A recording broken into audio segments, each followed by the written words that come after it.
Hello and welcome to the John Ark Show. Today's episode is called Avatar, Way of the Water is a Glorified Cartoon. Before we begin, I want to encourage you to subscribe to our channel for free. You can also like, comment, and follow us. We're going to have a lot of great celebrity interviews coming up, so make sure to click on that notification bell so you can be notified every time we upload a new episode. Also, we ask that you post a link to today's show on all your social media to help spread the word. Now, let's get started. Avatar, Way of the Water is a glorified cartoon and it is boring. So let me tell you what happened. Recently, I decided to go see Avatar. I heard they spent $350 million on it, so I was curious and wanted to see what $350 million looked like on a theatrical movie screen. Now I understand that Avatar was not made for my demographic. It's really made for young people who like to go out, get high, and then watch a movie in 3D. They like to see all the strange and fantastic new creatures in 3D. They like to see the bright colors and imagery. And they like to see all the shifting 3D images and everything else in 3D. When they get high, all of that has a greater impact on those viewers. That's to be expected, but it's not what I expect. When someone claims to spend $350 million on a movie, they should produce something that has never been seen before. Would you agree? You should see things that are so stunning that when people leave the movie theater, they're immediately talking about it. Scenes like the Millennium Falcon going into warp drive in Star Wars. Scenes like the shark appearing for the first time in Jaws. Scenes like Bruce Lee kicking people so hard that they fly through the air and land in a different zip code. That's what I'm talking about. You have to stun people, amaze them, shock them, and surprise them when you claim to have spent $350 million. That's how you win them over and get tons of word of mouth and social media coverage and gossip. A lot of interest. That's not what this movie was. This movie looked like they digitally altered the colors of some of the fake animals they used last time. It also looked like a glorified cartoon in so many ways. There were very few scenes of real human faces to keep the grown-ups interested and engaged. And a lot of what we saw was just more of the same.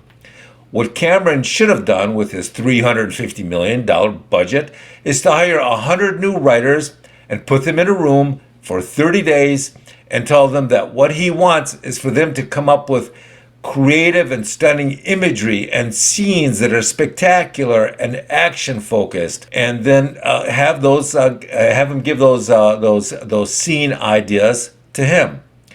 You know, he needs writers who will blow people's minds with new ideas that his special effects team can then create or reproduce. They need to create highly imaginative signature scenes that people will remember for the rest of their lives. Scenes like Indiana Jones being chased by the giant rolling boulder. Scenes like that kids will never, ever forget. But here's what I suspect they did. They probably hired one, maybe two writers, or maybe Cameron himself sat down at a computer and banged out a script, and maybe they hired another writer or two to polish it up, add, delete, or improve some scenes, and then they limited the remainder of their efforts to regurgitating a lot of the previous monster images and files that they already have on hard drive from the first movie, and then probably they just modified those files slightly for the new movie. To be honest with you, I did not see $350 million on the screen. I didn't see anywhere near that. What I saw looked like a fraction of that. I suspect more studio accounting trickery and marketing and fake marketing announcements about budgets was at play here. But who knows? That sort of thing has been going on forever, so who knows what the real numbers are. I suspect that the massive success of the movie's purported $1.5 billion ticket sales wasn't really a result of brilliant direction or the writing or the special effects. I suspect, like I said earlier, that the real reason for the movie's success is simply how many kids and teenagers and young adults like to get high before they watch a 3D movie. I'm guessing somewhere now in the studio conference rooms, there are meetings going on with special effects teams and with the director and the studio heads, where they're all asking the same question. How can we design the next version of this movie to look even more spectacular when the kids get high before they see it? I'm guessing they're discussing the same things at other studios as well. I wouldn't be surprised if in the future legal weed stores and dispensaries started licensing the names of movies about to come out, so that they can create special branded products that are named after those soon-to-be released movies. I'm guessing legal cannabis marketing for movies will soon become a very effective promotional channel for many new movies. Thank you for watching. I want to encourage you to subscribe to our channel for free. You can also like, comment, and follow us. We're going to have a lot of great celebrity interviews coming up, so make sure to click on the notification bell so you can be notified every time we upload a new episode. Also, we ask that you post a link to today's episode of our show on your social media to help get the word out. Thank you, and we shall see you soon. Bye-bye.